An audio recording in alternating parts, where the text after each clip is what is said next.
शांत ब्राह्मण जो संतुष्ट है, ऐसे ब्राह्मण का वर्ण करें और वैदिक मंत्रों से कलावा बंधवावे, उसके हाथ से माथे पर चंदन लगवाएं, तिलक वैदिक मंत्रों के द्वारा। वेदी पर रेशमी वस्त्र बिछा करके सिंहासन पर मां दुर्गा की भव्य प्रतिमा चित्र स्थापित करें।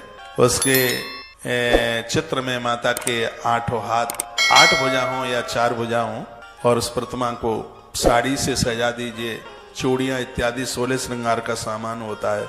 रत्न भूषण संयुक्ता मुक्ता हार विराजिता, माँ के गले में हार पहनाइए, चूड़ियां पहनाइए, पूरा श्रृंगार कीजिए। भगवती की प्रतिमा के अभाव में यदि प्रतिमा नहीं है तो आप कोई दुर्गा माँ का यंत्र भी रख सकते हैं, यह भी वर्णन है। पाठ पूजा के लिए पास में कलश जरूर स्थापित करें, कलश के बिना कोई भी अनुष्ठान पूरा नहीं होता। यहाँ भी वर्णन है, स्थापयेत पीठ पूजार्थम कलशम तत्र पार्श्वतः, कलश जरूर रखें, कलश के बिना पूजा पूरी नहीं मानी जाती।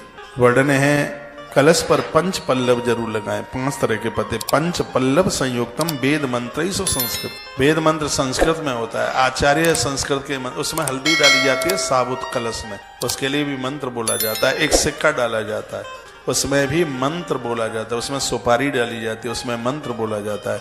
5 तरह के पत्ते रखे जाते हैं। कलश पूजन का मंत्र होता है, कलशस्य मुखे विष्णु, कंठे रुद्र समाश्रिता, मूले स्तो ब्रह्मा, मध्य मात्र गड़ा स्मृता, कुच्छौ तु सागरा सर्वे, उसकी कुच्छी में सभी समुद्र होते हैं, सभी नदियां होती हैं कलश में। ब्रह्मा और विष्णु उसमें विराजते हैं, सभी देवी देवता विराजते हैं उस कलश में।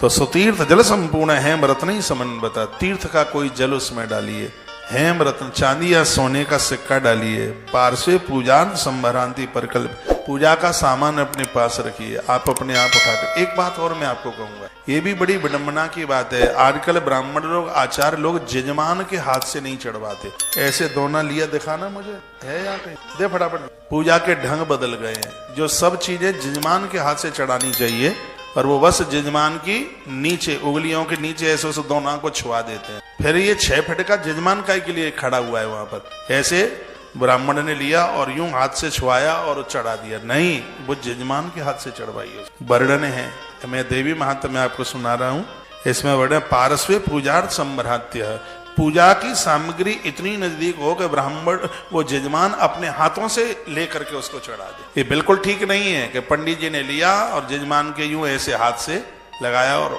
खुद चढ़ाया, नहीं, तो मंत्र बोलो, वो सब जजमान के हाथ से। आपके यहाँ पंडित जी आवे तो इन बात का ध्यान रखें, जोत से कभी अगरबत्ती धूप बत्ती मन जलने देना, भींगा हुआ फूल देवी देवताओं पर चढ़ाना। पूजा के समय में पत्नी दाहिनी तरफ बैठे, जोत है दाहिने हाथ पर हो, कलश है बाएं हाथ पर हो। पूजा के समय में आप पूर्व दिशा की तरफ मुंह करके बैठे हुए हो, नीचे आसन हो। बिना आसन के पूजा करने पर धरती माता को बहुत वजन लगता है। हमारे 2 काम ऐसे हैं जिसमें आसन होना जरूरी है, भोजन और भजन। भोजन और भजन बताते हैं कि बिना आसन के आप भोजन करते हैं तो सिगरे ग्रास दैत्यों के मुंह में पहुंच जाते हैं, इसलिए आसन का होना, भोजन और भजन दोनों में आसन, आसन बिछा कर। कोई आपके यहाँ आता है तो बैठने को आसन दीजिए, नीचे बैठकर भोजन का बड़ा आनंद है। आज तो लोग कुर्सियों पर खाते हैं, जमीन पर भोजन, जमीन और भजन भी जमीन पर ही। अब शरीर काम नहीं कर रहा है वो बात अलग है, नहीं तो दोनों काम करते समय धरती का अपना आपका एक बहुत बड़ा आनंद है।